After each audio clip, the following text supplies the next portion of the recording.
Hello students, today we are going to start new unit that is staffing. It is the fourth unit. We have completed 3 units. Part A में staffing वाला chapter हम start कर रहे हैं बेटे. तो you know very well management के 5 important question function हैं. फर्स्ट हमने मैनेजमेंट पहले मेन टॉपिक किया था और मैनेजमेंट के 5 फंक्शंस में हमने सबसे पहले प्लानिंग ऑर्गेनाइजिंग को पिछले सेशन में कंप्लीट कर चुके थे और अभी हम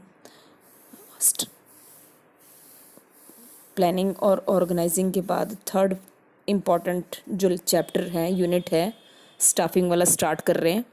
तो स्टाफिंग में मैनेजरियल फंक्शन को परफॉर्म करने के लिए टॉप लेवल, मिडिल लेवल और लोअर लेवल को जो मैनेजर्स होते हैं उनको अपने ही लेवल पे रिक्वायर्ड स्टाफ को अपॉइंट करना होता है.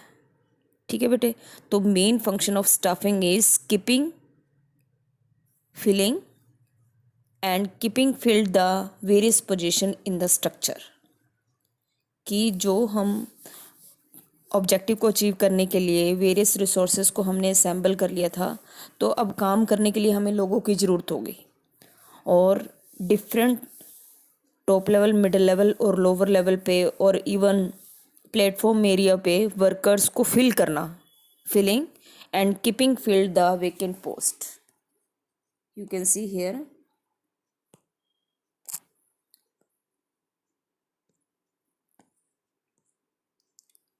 This is the line. This is the staffing has been described. ये वाली लाइन आपको याद करनी है बेटे. ठीक है. तो यहाँ ये वो मैनेजरियल फंक्शन है जिसमें हम डिफरेंट जो रिक्वायर्ड स्टाफ है उसको फिल करते हैं प्लेटफॉर्म एरिया पे, लोअर लेवल पे, मिडिल लेवल पे और टॉप लेवल पे. और keeping the various position filled. Filling and keeping filled का मतलब यहाँ पे ये है कि अच्छे स्टाफ को हमने रिक्वायर्ड सिलेक्शन उनका पूरा टेस्टिंग करके अच्छे से गुड स्टाफ को अपॉइंट करना है और अच्छे स्टाफ को अपॉइंट करने के बाद उनको सेटिस्फाई रखना है ताकि वो ऑर्गेनाइजेशन में काम करते रहे. अगर वो सेटिस्फाई नहीं होंगे तो वो ऑर्गेनाइजेशन को छोड़ के चले जाएंगे. तो यहाँ स्टाफिंग का मीनिंग सिर्फ लोगों को लाना ही ऑर्गेनाइजेशन में स्टाफिंग नहीं है, बल्कि उनको बने रहने देना ताकि वो ऑर्गेनाइजेशन को छोड़ के ना जाएं. तो एक स्टेटमेंट है आपके स्टाफिंग में कि name the function of management which assure that हमारी वैल्यूएबल असेट्स हैं जो हर शाम को गेट से बाहर चली जाती हैं. तो वो मैनेजरियल फंक्शन कौन सा मैनेजरियल फंक्शन है जो वो कंफर्म करेगा कि वो valuable assets again next morning अपने अपने ऑर्गेनाइजेशन में काम पे पहुंच जाएंगे. तो that valuable function of management is staffing. और वो हमारी वैल्यूएबल असेट्स कौन है? पीपल्स. That is staff. तो रिक्वायर्ड और इंटेलिजेंट कंपिटेंट स्टाफ से filling and keeping filled the various position in the organisation structure is known as staffing. Okay बेटे. And this function is achieved by, ये बेटे आपको learn करनी है ये लाइनें यहाँ से लेके ये पूरा इम्पॉर्टेंट है तो ये पढ़ना आप. इसमें हम स्टाफिंग को करने के लिए a lot of function are performed by the management. That is first is identifying the requirement of the work force. हम यहाँ आइडेंटिफाई करते हैं हमें कितने लोगों की ज़रूरत है और उसके बाद हम आइडेंटिफाइंग द वेरियस रिक्वायरमेंट और रिक्वायरमेंट के देखने के बाद हम रिक्रूटमेंट करेंगे. एडवर्टाइजमेंट से लोगों को अपने ऑर्गेनाइजेशन में अट्रैक्ट करेंगे कि वो खाली पदों के लिए अप्लाई करें. देन हमें सिलेक्शन करना होगा डिफरेंट टेस्ट लेके. उसके बाद हमें जो गुड कैंडिडेट हैं उनको हमें प्लेसमेंट करना है उनका. तो उनको हम प्लेस करेंगे और उसके बाद अगर वो अच्छा काम कर रहे हैं तो उनको पहले हमने अप्रेजल करना है. अप्रेजल का मतलब है उनके काम को चेक करना है. अगर वो अच्छा काम कर रहे हैं तो हायर पोजीशन पे उनको प्रमोट करना है, डेवलपमेंट करनी है, ट्रेनिंग करनी है ये सारे के सारे फंक्शन आपके किस में आएंगे, स्टाफिंग में आएंगे। ठीक है बेटे। तो नाउ यहाँ बेटे इसमें आपका staffing as a part of HRM ये टॉपिक डिलीट हो गया है और सिलेबस मैंने आपको सेंड कर दिया था, आपने देख लिया होगा। और स्टाफिंग में हमें मेन जो क्वेश्चन तैयार करने हैं, इसकी प्रोसेस करनी है, इंपॉर्टेंस करनी है और इसका मीनिंग करना है। ठीक है। तो मीनिंग में मैंने क्या बताया आपको, स्टाफिंग क्या होता है। Staffing is managerial function which help in filling and keeping filled the various job position in the organisation structure. Okay, now see the importance on the next page. See here बेटे, NCERT के according बेटे यही 5 importance है और आपको किसी पैरे में से आइडेंटिफाई करनी आ सकती हैं, तो ये आपको क्रैम ही करने होंगे। ठीक है बेटे। तो स्टाफिंग का मेन इंपॉर्टेंस क्या है, ऑब्टेनिंग कम्पिटेंट पर्सनल। तो कम्पिटेंट पर्सनल का मतलब है कि जो हमारे ऑर्गेनाइजेशन में गुड स्टाफ हैं उससे ही हम ऑर्गेनाइजेशन को अपॉइंट करेंगे और उनको प्लेसमेंट कराएंगे। लेकिन हमने कोई भी जो मतलब क्वालिफाइड नहीं है, कम्पिटेंट नहीं है या उसके पास स्किल नहीं है, एबिलिटी नहीं है, तो ऐसे लोगों को हम अपॉइंट नहीं करेंगे। तो अगर हम कम्पिटेंट स्टाफ लगाएंगे तो बट नेचुरल है, सेकेंड इम्पॉर्टेंस उसकी परफॉर्मेंस अच्छी होगी।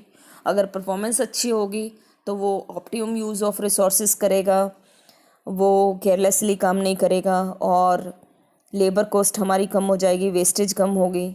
तो ऑप्टिमम यूज़ हो जाने की वजह से there will be regular profit, survival, growth. ठीक है। तो ये चौथा पॉइंट, इसमें थर्ड पॉइंट हो जाएगा, help in continuous survival and growth। और if there is good staffing function is performed by middle level and top level managers, then also it help in improve job satisfaction and morale of the employees। क्योंकि अगर वो अच्छा काम कर रहे हैं तो हम उनको फाइनेंशियल और नॉन फाइनेंशियल रिवॉर्ड करेंगे और जिससे वो सेटिस्फाई रहेंगे। और अगर वो हमने अरे गहरे नत्थु गहरे कोई भी मतलब जो कम्पिटेंट नहीं है ऐसे लोगों को लगा दिया तो काम उनको हम बताएंगे, अगर वो गलत भी करेंगे तो उनको बार बार समझाएंगे तो उनको बुरा लगेगा, तो वो कभी भी सेटिस्फाई नहीं होंगे। वो सेटिस्फाई इसलिए नहीं होगी क्योंकि उनमें कमी है, बॉस इसलिए उनको डांट रहा है कि वो काम नहीं कर रहे हैं। तो अगर हमारे पास पहले ही कम्पिटेंट स्टाफ होगा तो there will be good relation between superior and subordinate, also help in good coordination between superior and subordinate and also help in improving the morale of the employees. उनको फेयर रिवार्ड मिलेंगे, organisation में वो satisfy रहेंगे और उनका job satisfaction और जो मनोबल है उनका, क्योंकि अगर आप अच्छा काम कर रहे हैं तो you will get good remarks with your seniors. Okay, तो it help in improving job satisfaction. गोल साहब 500 रुपये दे देना, इसको दे रही हूँ बेटे, रुक जाओ।